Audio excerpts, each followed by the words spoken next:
educação que me foi ofertada me distanciou muito do processo evolutivo em relação à minha espiritualidade. Então, essa palestra ela parte desse princípio. Então, educação. Por que nós somos educados segundo as leis do Espiritismo? Deus nos concede a cada dia uma nova página de vida nova no livro do tempo. Aquilo que colocamos nela corre por nossa conta. Chico Xavier. Então, iniciando a reflexão a partir dos ensinamentos de Allan Kardec, nós temos o seguinte: é pela educação, muito mais que pela instrução, que vamos atingir o nosso progresso moral. Então, para pensarmos sobre isso, para pensarmos muitas vezes por que nos colocamos em dúvida sobre a nossa relação de espiritualidade, sobre se é verdadeiro ou se isso que está nos sendo apontado é de fato real, é de fato divino, ou se é mais fácil para a gente pensar sobre a ótica no qual nós fomos confortavelmente envolvidos, né? Isso não é o certo, isso não é de Deus, então tudo aquilo que não é de Deus encaminha para o pecado e encaminha eventualmente para o inferno. Então, pensemos, primeiro, como é que foi a nossa formação educacional? Em que momento Deus estava como centro do mundo, centro das coisas? Em que momento o homem estava como centro do mundo, centro das coisas? E de que forma essa centralidade, seja ela quando o homem começou a pensar em Deus como centro das coisas, então existia uma intensificação maior sobre as questões da fé, e como essa fé ela também se transforma no momento em que Deus passa a não ser o centro das coisas. Pensar nesse distanciamento da espiritualidade. Então, se em algum momento Deus estava próximo do homem, ele era o centro das coisas, então essa relação da espiritualidade ela esteve mais forte ou mais fraca? E quando foi o homem que esteve mais próximo dessa nossa formação, essa relação da espiritualidade, como ela se projetou? Ela era mais próxima da gente ou era mais distante? A relação do Estado, que é quem assume a nossa educação. Nós somos educados pelo Estado. O Estado tem a obrigação de oferecer educação. Então pensemos, se o Estado tem essa obrigação, de que maneira essa educação ela nos é apresentada? Será que nós temos de fato a liberdade? Será que o Estado é de fato laico? Ou ele imprime na nossa concepção e na nossa construção de espiritualidade um modelo próprio de pensar o divino, e de pensar profano, de pensar a vida da terra e de pensar a nossa própria espiritualidade? Será que isso não é moldado? Será que isso não está já desenhado como ideia anteriormente pensada? E o desafio dos seguidores cristãos face ao Espiritismo. Bom, então como iniciou a nossa educação? Como fomos educados? Nossa educação, ela nasce numa perspectiva cristã, uma perspectiva da própria Igreja Católica, fortalecendo e trazendo para os gentios, para os índios, né, uma nova concepção de Deus. Então, em 26 de abril de 1500, né, lá ainda século XV, nós tivemos a nossa primeira missa. E a missa ela já tinha o intuito de apresentar uma nova forma de pensar a divindade, de pensar a relação do homem com as divindades. Os índios, né, os donos do Brasil, têm uma relação com vários deuses, né, com uma relação muito íntima com a natureza. E o processo de colonização ele traz uma formatação dessa educação com vistas a modelar e impor uma reprodução de uma religiosidade, de uma relação com o divino que era posta e imposta em Portugal. Bom, e aí, do século XVI, né, até chegar ao século XIX, a gente teve o advento da educação jesuítica. Então os próprios padres eles eram responsáveis pelo processo de educação. E aí pensamos, se os padres são representantes da Igreja Católica, E a Igreja Católica nos apresentava uma concepção de espiritualidade diferente do que a gente pensa hoje como a representação de espiritualidade no Espiritismo.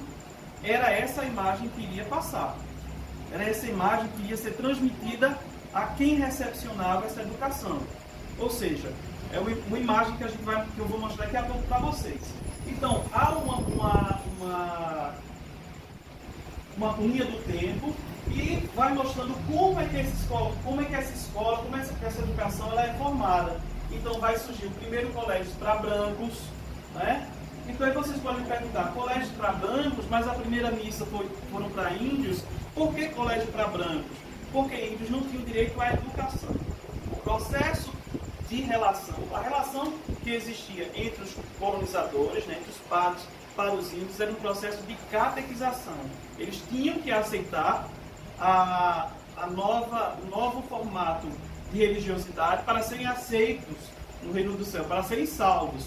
Mas não entendia que eles tinham um poder intelectual. Então, por isso, eles não tinham acesso à escolaridade, à escolarização, né? Então, no século XVIII, a expulsão dos jesuítas. Ainda no século XVIII, no ano seguinte, né, em 1770, o Estado ele torna-se responsável pela educação. Mas quando a gente vai pensar o Estado, quem é que fazia o Estado? A Igreja e a monarquia. E posteriormente continua com essa influência. Mas se o Estado e a Igreja, era a Igreja e a monarquia que fazia a educação, obviamente que nesse processo de educação estariam ali depositados imagens e percepções que eram tipicamente da Igreja. Bom, e aí vamos pensar, mas em algum momento nós tivemos uma relação de menor aproximação com Deus e maior aproximação com o homem, e nesses dois momentos, como é que a fé fica? Né? São duas palavras que Theo, Deus, centro, Deus no centro das coisas, antro, homem, centrismo, homem no centro das coisas. Em algum momento da história, a religiosidade, ou melhor falando, a igreja, ela perde poder de Estado, e quem assume essa ideia, essa ideologia de massificação dos controles de governo é o homem. E aí, pensemos, com a igreja nós tínhamos que retrato de educação. O que é que chegou para a gente? Radicalmente a igreja dominava a partir do medo. Criavam imagens na nossa cabeça, criam imagens na nossa cabeça do que é pecado, do que é certo e do que é errado. E qual é o destino do pecador? Rapidamente falando, vocês podem dizer, qual é o destino do pecador? Inferno. Quem peca vai para onde? Inferno. Vai para o inferno. Então, quem é que quer ir para o inferno? Levante a mão. Ninguém. Então, se eu acredito que eu estou em pecado, automaticamente eu teria que obedecer às leis que estão sendo impostas por esse sistema de educação, porque eu não quero ir para o inferno. Então, funcionava a relação de controle da igreja sobre a educação e de controle da igreja para a sociedade a partir desse princípio. Quem peca, quem se desvia das leis que estão impulsionadas, elas são pecadores, e quem peca é condenado. Condenado a quê? A morte e ir para o inferno. Ninguém quer ir para o inferno. Por mais que nós entendemos que podemos pecar, mas ninguém quer ir para o inferno. Certo? Bom, e quando vai para o antropocentrismo, o que é que significa? O homem é o centro, né, desse pensamento. Há uma excessiva valorização do homem, e o homem tudo pode conhecer e explicar. Então a gente fala a teoria do criacionismo, né? As teorias que são explicadas mais com base na fé e na vivência religiosa, elas são deixadas de lado e o homem começa a entender-se como explicador das coisas, como aquele que tudo podia. No nosso país, né, isso acontece de maneira um pouco sutil, porque o nosso país, um país que foi colonizado, ele termina sendo um pouco atrasado para determinadas projeções intelectuais e científicas. Não que não as tivesse, né? Houve grandes avanços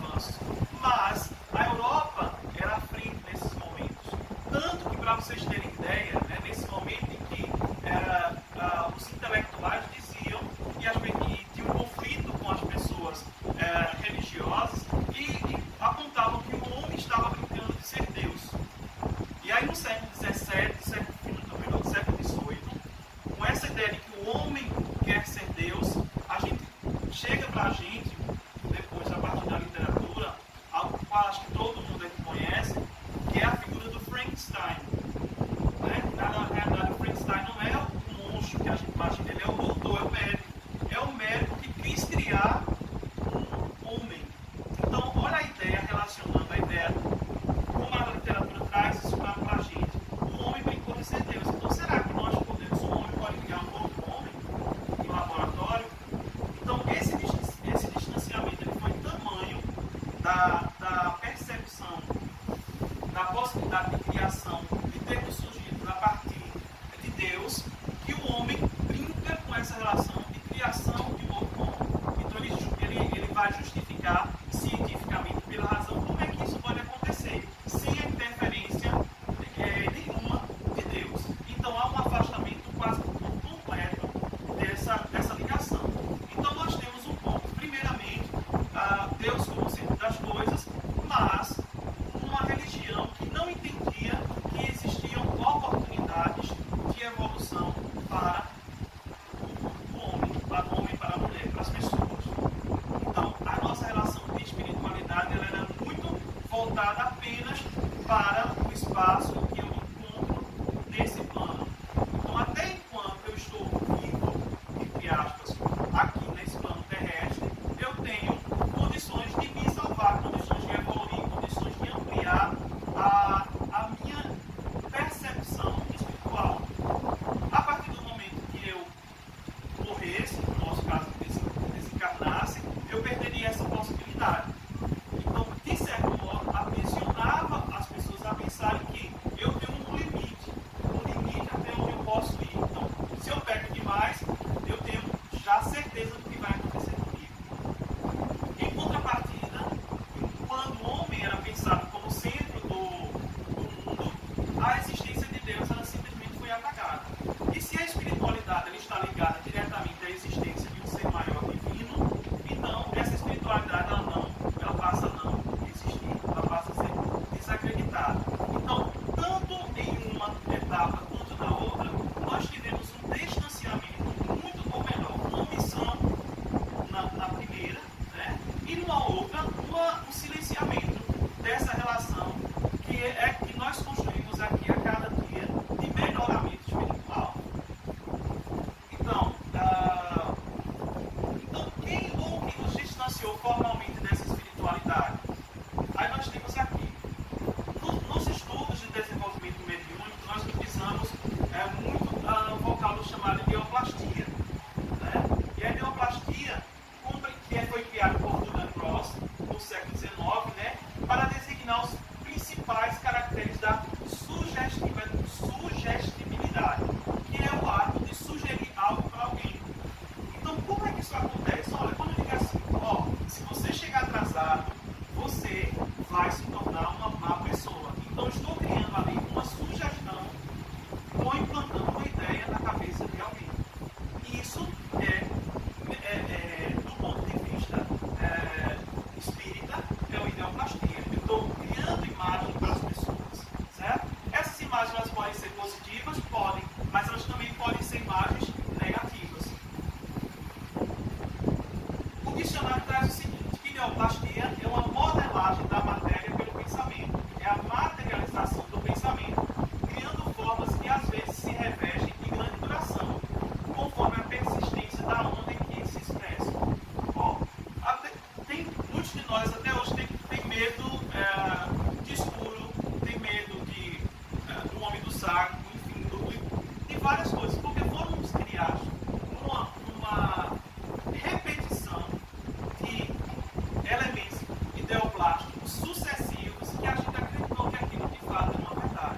Então a gente pode tanto utilizar esses elementos para conduzir as pessoas para bons lugares, como a gente pode também utilizar de maneira não adequada, de maneira não correta. Bom, e aí o que a gente tem? Em Romanos,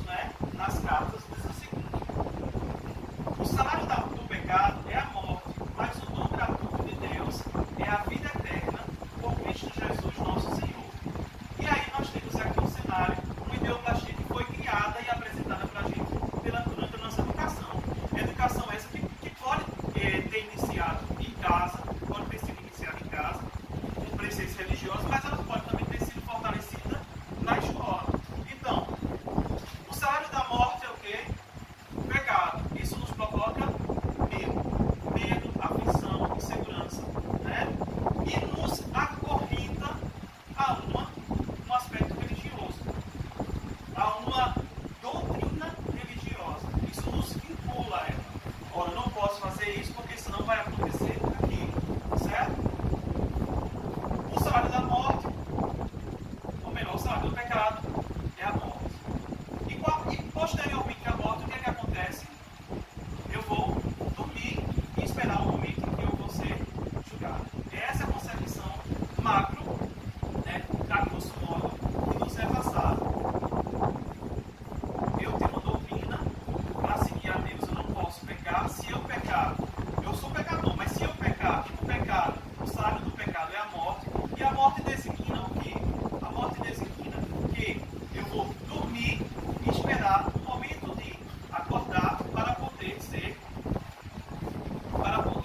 julgado de acordo com os meus pecados. Não é assim que a gente tem a ideia que é nos passada? Bom, então como é que essa educação chega para a gente? Primeiro, nós temos a educação em casa, é o primeiro núcleo social. A gente é educado em casa, então a gente tem que seguir os parâmetros dos nossos pais, dos nossos familiares, né? No segundo momento, nós nos é passado a educação pela escola, que é a educação mais formal, né? E no terceiro momento, a gente vai para outros núcleos sociais, os clubes, a igreja e entre outros. Mas a semente ela é plantada em casa e ela é fortalecida nos outros espaços sociais. Então, exemplos de ideologias que são utilizadas para a gente, né? A nossa vida tem prazo, somos mortais. Se morrer em pecado, você terá como recompensa o queimar no inferno. Não há outra oportunidade. Castigo e punição aos pecadores. Transgressores das leis divinas são pecadores. Não se misturar com pecadores e você será julgado pelos seus atos. Bom, qual é o caminho dos pecadores? Morte, o despertar para o julgamento e, se for, se estiver em pecado, inferno. Como deveríamos ter sido educados? E aí? O salário da morte o salário do pecado é a morte, mas o dom gratuito de Deus é o que? A vida eterna por Cristo Jesus o Senhor. Então, a percepção de que essa morte ela é uma transição, nós passamos de um plano para o outro, né? E aí vem toda a relação de como nós entendemos esse aspecto espiritual, a nossa espiritualidade. A gente sai daqui e a gente não acaba, a gente não termina, a gente vai para um outro plano, melhorar-se, né? E é nos dado uma outra oportunidade. Essa outra oportunidade está presente na nossa relação de livre-arbítrio. É uma escolha nossa, seja nesse plano ou no outro. Mas Deus sempre nos dá a condição de melhorar, sempre nos dá uma possibilidade outra. Então, no livro Vinha de Luz, né, que Francisco Xavier psicografou pelo Espírito Manuel, ele diz o seguinte, sobre aquela passagem: para os que permanecem na carne, a morte significa o fim do corpo denso. Para os que vivem na esfera espiritual, representa o reinício da experiência. Olha aí a relação de oportunidade. Então, se para dentro aqui do nosso plano material representa a morte, né, do corpo denso, no plano espiritual é uma oportunidade, é um reinício.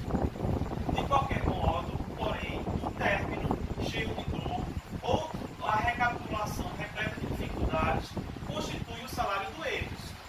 Quantas vezes temos voltados aos círculos carnais e obrigações expiatórias, sentindo de novo a sufocação dentro dos veículos fisiológicos, que é o nosso corpo, né?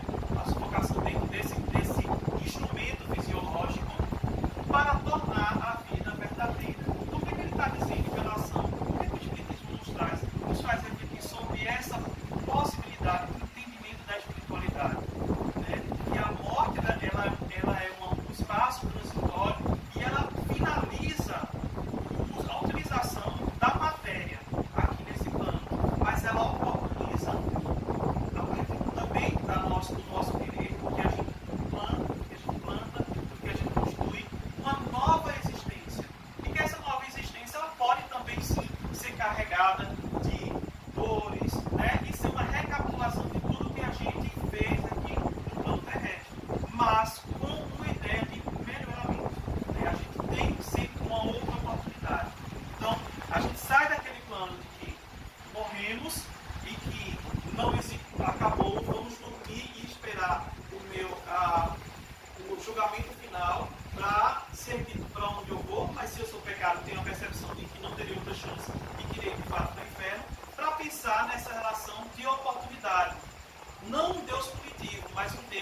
que zela pelos seus filhos e que vai dizer o seguinte: meu filho, estou lhe dando outra oportunidade. Sua existência aqui no plano terrestre, né? Sua vida aqui no plano terrestre vai ser finda aqui. Mas a você vai ser dado uma nova experiência no mundo espiritual e, para alguns, retornando ao mundo material para melhoramento. Certo? Bom, então o caminho dos filhos de Deus: desenlace, a morte material, despertar com um entendimento espiritual e a evolução espiritual. É assim que na realidade, nós devíamos ter sido ensinados. Né? E dessa forma, poxa, ao pensar, eu parto por mim, quanto eu demorei para entender a minha espiritualidade, para entender os ensinamentos espíritas e o quanto isso mudou na minha vida. Então, se a gente tivesse sido direcionado a pensar sobre essa perspectiva, será que nós não seríamos pessoas melhores? Será que a gente não tenderia a pensar mais no outro de maneira mais real, de maneira mais tácita, né? Concreta? Bom, e quantos somos? E aí, quantos somos e o nosso desafio, né? Nós somos, hoje no Brasil, 3,8 milhões, segundo o último censo, né? Para vocês terem ideia, nós estamos aqui, ó, em terceiro lugar. Nós somos apenas 3,8 milhões em relação a outras religiões, né, os evangélicos e os católicos que vêm em primeiro lugar. E algo que nos traz, gente, que eu acho que é muito danoso e prejudicial, é quando nos afastam daqueles que podem potencializar a nossa espiritualização, o nosso processo de espiritualização. Né? Algumas religiões eles tendem a não identificar, a renegar o valor da Mãe Santíssima. E com isso nos afasta de quem de fato pode também nos ajudar, nos acolher e pode interceder pela nossa evolução. Então, quando a gente fala dessa relação de ideoplastia, fala de intolerância, está até no primeiro slide, é dessa relação de não entendimento dos sujeitos, dos nossos guias, de um modo geral, espirituais, e nos colocam contrário a essas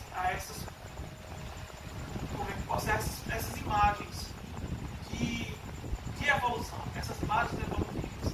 Então, é um perigo muito, muito grande. Então, para a gente finalizar, quando a gente pensa em educação e instrução, o que é que a gente vai pensar? Todos falam a importância da educação, mas esta palavra é, para a maioria, um significado excessivamente preciso. A educação é a arte de formar homens e mulheres. Isto é, a arte de neles fazer surgir germes das virtudes e reprimir os do vício, de desenvolver sua inteligência e dar-lhes instrução adequadas às nossas necessidades. Necessidades essas, inclusive, que são as nossas necessidades espirituais. Certo? Em uma outra palavra, o objetivo da educação consiste no desenvolvimento simultâneo das faculdades morais, físicas e intelectuais. E, por que não dizer, das faculdades espirituais também. Certo? Gente, essa é a minha mensagem de hoje. Sempre a gente tem um pouquinho de tempo para falar. Se vocês têm alguma pergunta, se eu puder responder, senão conto com os colegas aqui presentes. Mas queria trazer essa ideia para a gente pensar, né, o quanto a educação formal termina nos aprisionando no modelo que nos conduz a pensar que a gente não tem outra oportunidade. E eu quero dizer para vocês o seguinte, gente, Deus nos dá oportunidades sempre. Sempre. A cada dia, a cada momento. Eu não fico às vezes arrepiado de falar, mas é porque é o que eu sinto na minha vida, é o que eu sinto depois que eu estou aqui no CECEM.